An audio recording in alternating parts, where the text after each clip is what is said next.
Check out great deals at Safeway. This week at Safeway, 1 pound of strawberries or 6 ounces of blueberries, raspberries, or blackberries are 3 for $12. Member price. Plus get value packs of USDA Choice Boneless Beef Tri-Tip Roast, untrimmed twin packs for $3.87 per pound with digital coupon. Limit 2 packages. And local green or red seedless grapes for the member price of $1.88 per pound. Also at Safeway, 16 ounces of Jenny O Turkey. Selected varieties are buy one, get one free. Visit Safeway.com or head in store for more deals. This episode is brought to you by Utilize, the app that lets you rent anything to and from your neighbors. Rent paddleboards, trailers, bounce houses, and just about anything else. You can turn it into an easy side hustle by renting out the stuff you already own. Best of all, it's a greener way to live because you don't need to buy the party supplies, outdoor gear, or tools that you'll only use once or twice. Now just rent them, all for less. Download the app today. Utilize. YOODLIZE.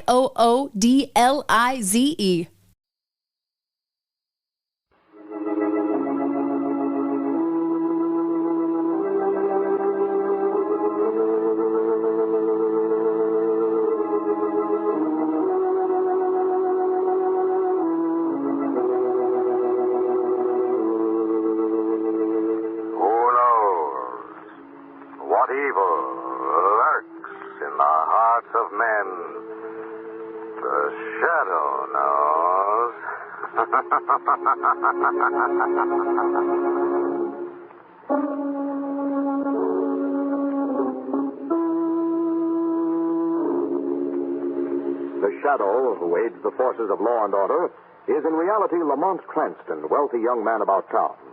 Years ago in the Orient, Cranston learned a strange and mysterious secret, the hypnotic power to cloud men's minds so they cannot see him. Cranston's friend and companion, the lovely Margot Lane, is the only person who knows to whom the voice of the invisible shadow belongs. Today's drama, A Gift of Murder.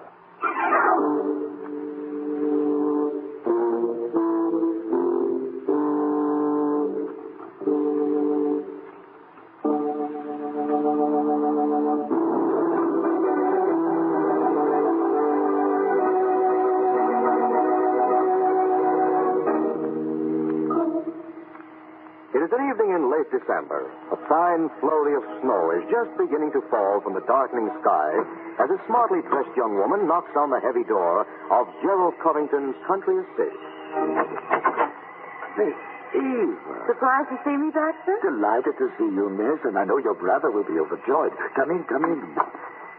Mr. Gerald was saying only last week that he hoped you'd get back from Europe in time for the party tonight. Party? Did you say party? Yes, miss. A party here? A little gathering in keeping with this glad season. As I remember Gerald, he considers all seasons equally glum. I know, miss, but this, you see, is in honor of your Aunt Frances. In honor of Aunt Frances? Do you mean to tell me that Gerald is giving a party for Aunt Frances? Indeed, miss. Why, where is he? In the drawing room, trimming the Christmas tree. Trimming the... This I've got to see.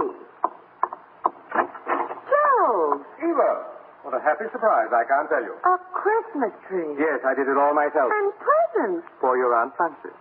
Is it so strange, Eva, that I should want our aunt to have a lovely tree? Yes. My dear Aunt Frances is 72 years old. We may not have her with us long. Darling, last year she was 71, which isn't precisely adolescent.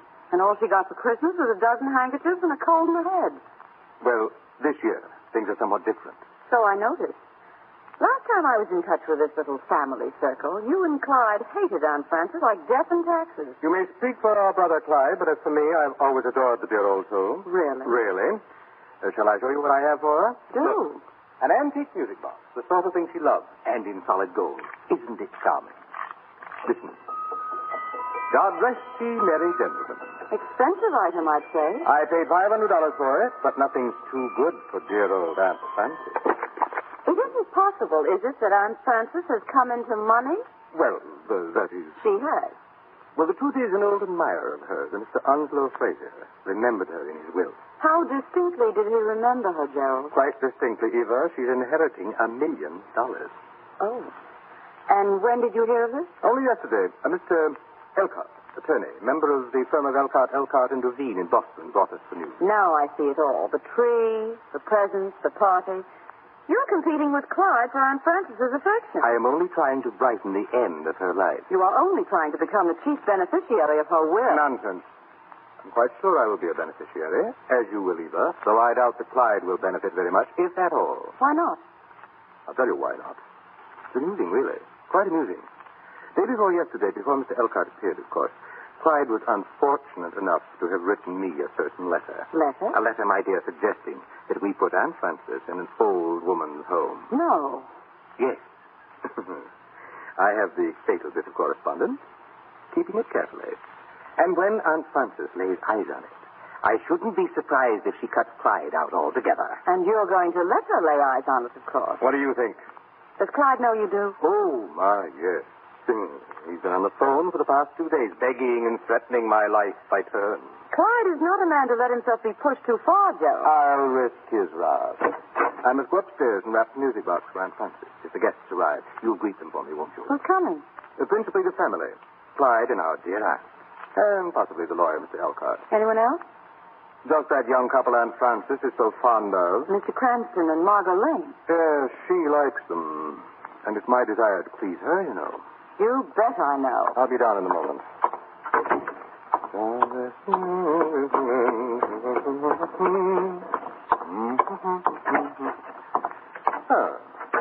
Okay. This white tissue paper, I think, will be fitting. And the bright red ribbon for the holiday touch. Who's that? Oh, come in. I'll be finished with this wrapping in a moment. There, now, I think this makes a very charming little gift, don't you? I said, don't you? I said...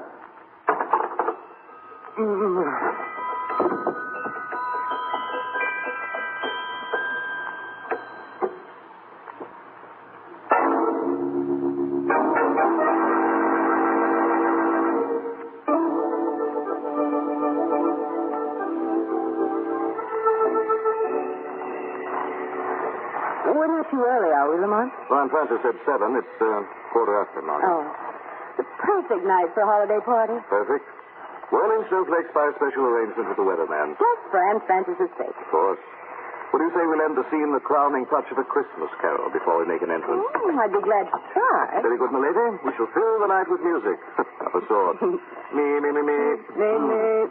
God rest ye merry gentlemen, let nothing you dismay. What was that? Sounds as if something has someone very much dismayed. Lamont. Ring the bell. Baxter. Explain, Mr. Cranston. What's the matter? You look as if you've seen a ghost. Not a ghost, sir. A corpse. Mr. Gerald has been murdered.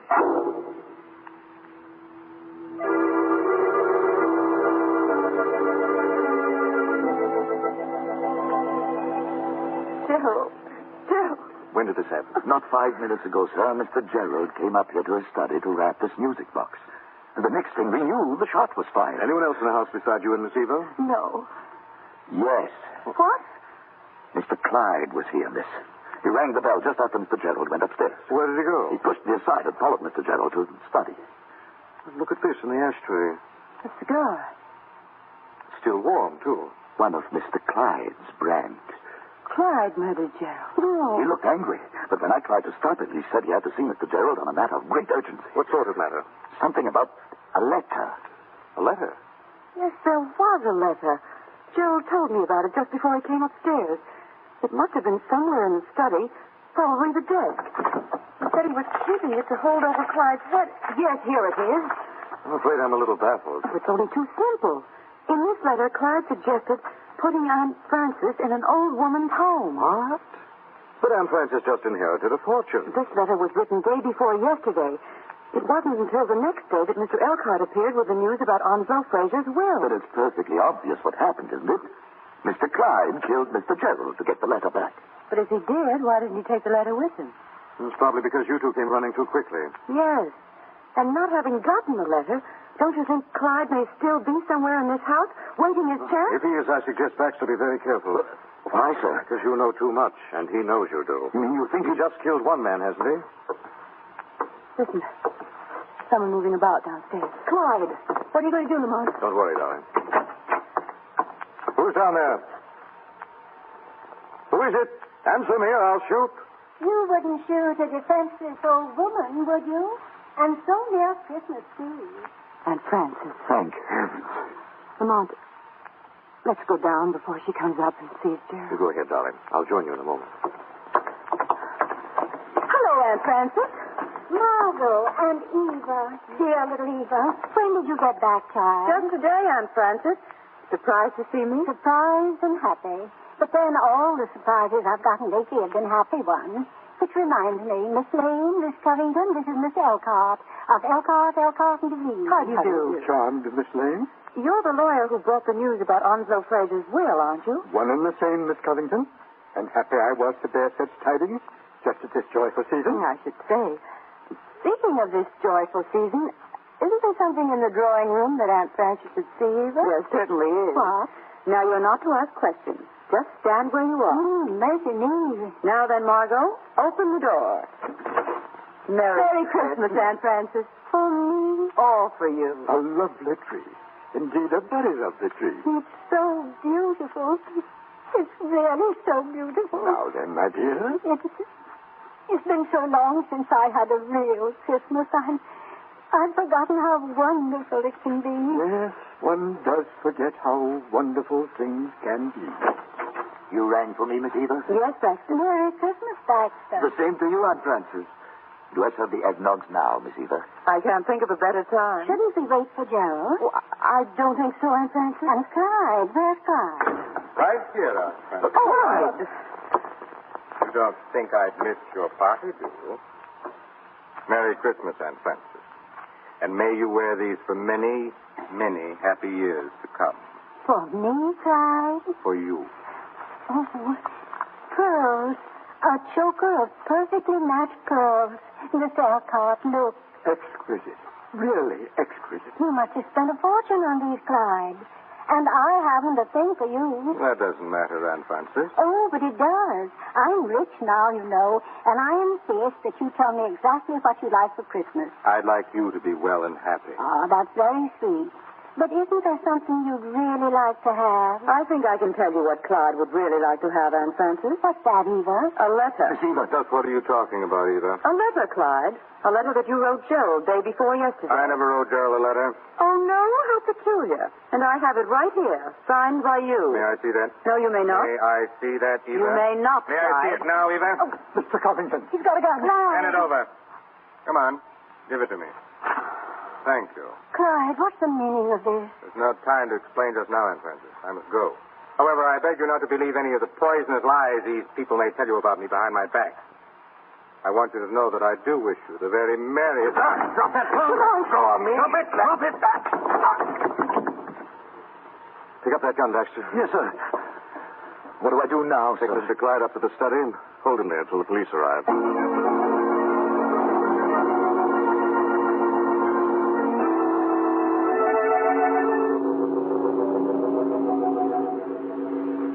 Yes, that's right. There's been a murder, and we're holding the culprit under guard. Yes, I suggest you get here as fast as you can. Are the police coming, Mr. Cranston? Immediately, Mr. Elcott. I'm sorry I had to spoil your Christmas party like this, Aunt Frances. Oh, Lamont, my dear, you had no choice. Aunt Frances, Yes, my dear? we found this upstairs. Little remembrance that Gerald bought for you. Oh, music box. And a very lovely one. Listen. Oh, how charming. And look, it's gold. Proper gift for a golden-haired lady. What did you say, Mr. Elcott? Why, Mr. Johnson! Come on. That came from the back of the house. Clyde. He's killed Baxter. Come on, Margot. Baxter! Baxter! Baxter. I'm all right, Miss Lane. Oh. Though I can't say as much for my prisoner. Clyde. He tried to escape, sir. So I was forced to shoot. Tried to escape? How could he try to escape with you standing over him with a gun? I don't know, sir. But he did. And since the two of us were all alone here, I'm afraid, Mr. Cranston, you will just have to take my word for it.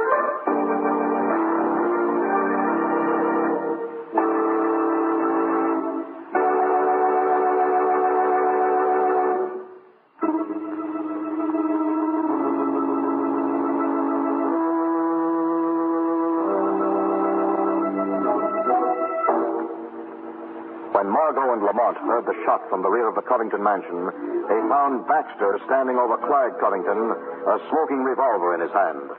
A few moments later, in the massive entrance foyer.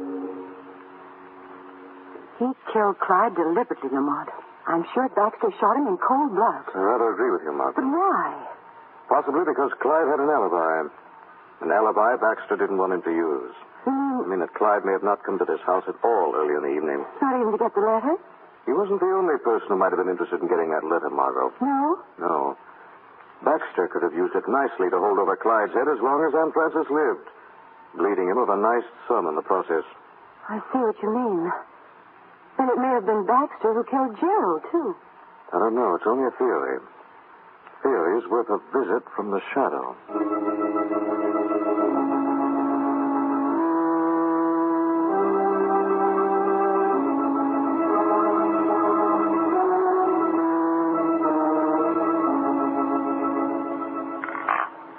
God rest you, Mary, gentlemen.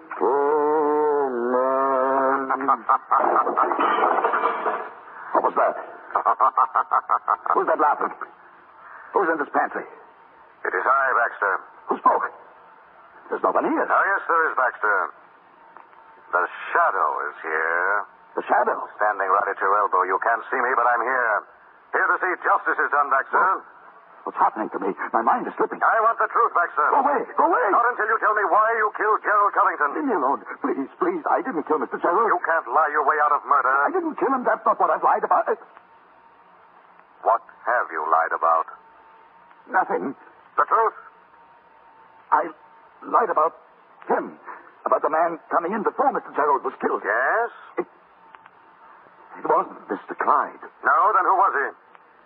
Will you let me alone if I tell you? Yes. All right, then. It was...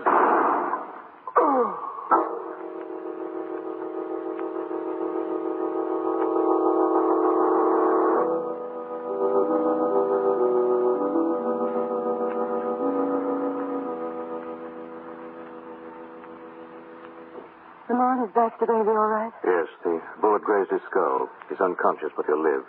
I left him in the library. This case is getting more confusing every minute. Yes, isn't it? Take Mr. Elcott, for instance. I don't understand his position in this little mystery at all. Well, what do you mean? You remember what he said when I gave Aunt Frances the little gold music box? Yes, he said a proper gift for a golden-haired lady. Exactly.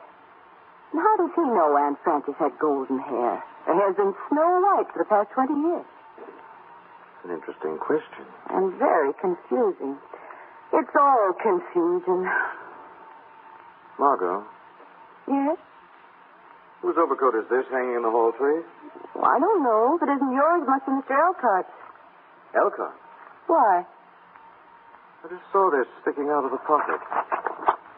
Clyde's letter. Oh, what's it doing in his overcoat? Must have grabbed it in the confusion. You know, it's just possible that our dignified old friend also saw the value in holding it over Clyde's head. Of course. After all, what do we really know about it? Not much. We're going to find out. Operator. I want to make a long-distance call to Boston, Massachusetts. To what number, please? Oh, I don't know the number. It's the law firm of Elcott, and Juvine. Yes, sir. I will place the call and ring you back. And make it fast, please. Yes, sir. And what do you really think? Time has come to stop thinking, Margot. We're on the verge of the kind of discovery that cracks a case wide open. Yes. Look, I want you to go into the drawing room. Elcott will be there. Yes. I'll tell you exactly what I want you to do. When you get in, I want you to...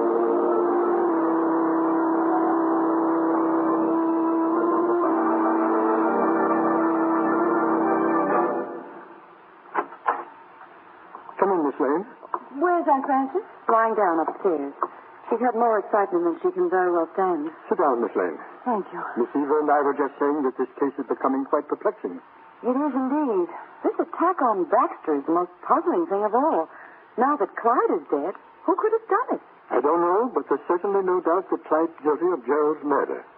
Baxter saw him run up to Gerald's study just before Gerald was killed. I'm afraid that's not true, Mr. Elcott. Baxter admitted he was lying about that just before he was wounded. Is that so? But there's that cigar, the one that Miss Eva saw in the ashtray. Didn't that belong to Clyde? Yes, Mr. Elcott, it did. It even had his initials on the band. Do you really think Clyde would have been foolish enough to leave a piece of evidence like that behind, Mr. Elcott? Well, what are you suggesting, Miss Lane? I'm suggesting that with Clyde out of the way, the margin of guilt is narrowed down pretty closely, Mr. Elcott. To me, Miss Lane? Yes. But you. I've been with Aunt Frances all afternoon. I was with her at the moment when Mr. Gerald was murdered. Can you prove that? Of course I can. Aunt Frances is right upstairs. You have my permission to ask her. Then it wasn't you? Obviously not. And obviously, Miss Lane, you can now draw the logical conclusion. Yes. I'm afraid we can. Before you do, put up your hand. Eva! Put that gun away. I'm sorry, Mr. Elcott. I'm really quite sorry that you two, who aren't members of this greedy little family, had to stumble on the truth. Do you think you'll get away with this? I can try. There's a very slim chance that you'll succeed. For $1 million, I'll take a very slim chance. The telephone. Sit right where you are. I'll answer it. Hello? Someone there just put in a call to the law firm in Boston, Massachusetts. Yes? We checked very carefully, miss. There's no such firm listed. What? There is no firm of Elcott, and Dubin. What's the matter? Who are you, Elcott? I'm almost sorry for you, Miss Eva. There is no firm of Elcott, and Duveen. I know. And there's no $1 million. What? But you came here about Onslow Fraser's will. And Onslow Fraser never made a will. In fact, Onslow Fraser isn't even dead. What? Although just at this moment he almost wishes he were. Then you... Yes, I'm Fraser. Oh, I think I begin to see. I fell in love with Aunt Frances years ago, when she was as young as you are tonight, Miss Lane. And I never fell out of love with her. Why did you have to pretend to us that she was inheriting $1 million? Why? Because I knew how dismally you and Clyde and Gerald had treated her. I had no money to help her with myself. And then the idea came to me, I could make it appear that she'd become an heiress. And then depend on your greed and deceit to provide her with at least one really Merry Christmas. A very sweet idea, but... But a very dismal failure, I'm afraid. I'm afraid so, too. I'm afraid there'll still have to be 2 more murders before the party's over. Eva! There may not be $1 million, but I still have my life to think of. Don't you realize the police are on their way? But they're not here yet, and I have a gun, and the door is open. What was that? Who closed that door? I did, Eva. The door is no longer open. Who are you? I am the Shadow. What are you doing here? I've come to accuse Eva Covington of the murder of her brother Gerald. It's a lie. A lie. You can't prove it. I can prove you contrived a neat little plot to murder Gerald and convince the world that Clyde had murdered him for an incriminating letter. No. You took Baxter in on your plan, promising him a part of the $1 million you hoped to get. That's why Baxter killed Clyde when he realized he could easily alibi his way out of the charge. How do you know all this? The Shadow knows. When I confronted Baxter, who was about to get the truth out of him, it was you who shot him to save your own skin. And I still have a skin to save. Either you open that door or I pull this trigger. Don't be a fool. I warned you. Let him. Drop that gun. Drop it. Drop it. Let me go! Let me go! As you please, Miss Eva. She's going out of the window. Yes, Mr. Elcott. Straight into the arms of the police.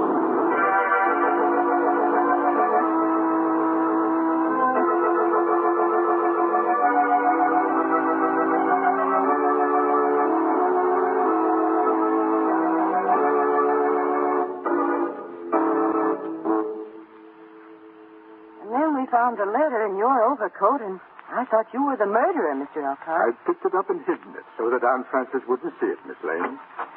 Here she comes. Frances, Yes? I want you to know how sorry I am. Sorry? Why? I've made a tragic mistake. The gift of Christmas that I tried to give you turned out to be a gift of murder. Not really, Onslow. But Clyde and Gerald are dead. It was their own greed and ruthlessness that brought about their death. And besides, the world's better off without either of them. Much better. Nevertheless, I'm sorry. You shouldn't be. You've made me very rich. But the $1 million wasn't real, Frances. Oh, it isn't the million that's made me rich. It's your kindness and remembrance and the love of your heart. That's real, isn't it? Yes. Then, Onslow, My dear? must you take that back? Frances, you mean...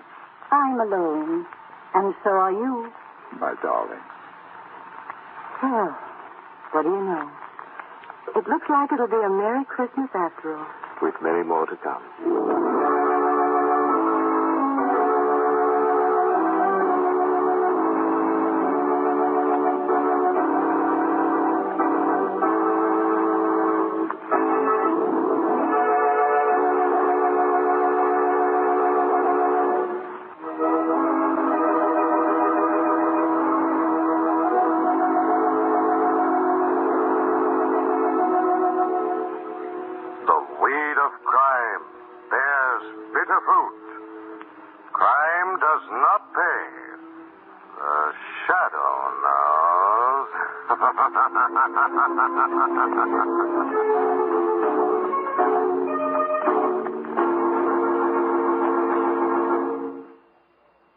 And that's The Shadow, starring Brett Morrison in A Gift of Murder, as originally broadcast December 21st, 1947.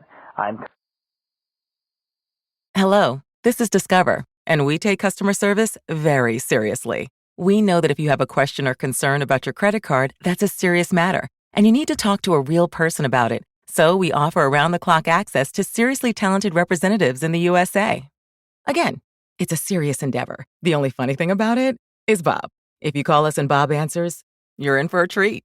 Get 100% US-based customer service and talk to a real person day or night. Discover. Exceptionally common sense. Lucky Land Casino, asking people, what's the weirdest place you've gotten lucky? Lucky? In line at the deli, I guess? Aha, in my dentist's office. More than once, actually. Do I have to say? Yes, you do. In the car before my kids' PTA meeting. Really? Yes. Excuse me, what's the weirdest place you've gotten lucky? I never win and tell. Well, there you have it. You can get lucky anywhere, playing at LuckyLandSlots.com. Play for free right now. Are you feeling lucky? No purchase necessary. Void where prohibited by law. 18+. Terms and conditions apply. See website for details. Hey guys, it is Ryan. I'm not sure if you know this about me, but I'm a bit of a fun fanatic when I can. I like to work, but I like fun too. It's a thing. And now the truth is out there. I can tell you about my favorite place to have fun. Chumba Casino. They have hundreds of social casino style games to choose from, with new games released each week. You can play for free anytime, anywhere. And each day brings a new chance to collect daily bonuses. So join me in the fun. Sign up now at ChumbaCasino.com. No purchase necessary. VGW Group. Void where prohibited by law. See terms and conditions. 18+.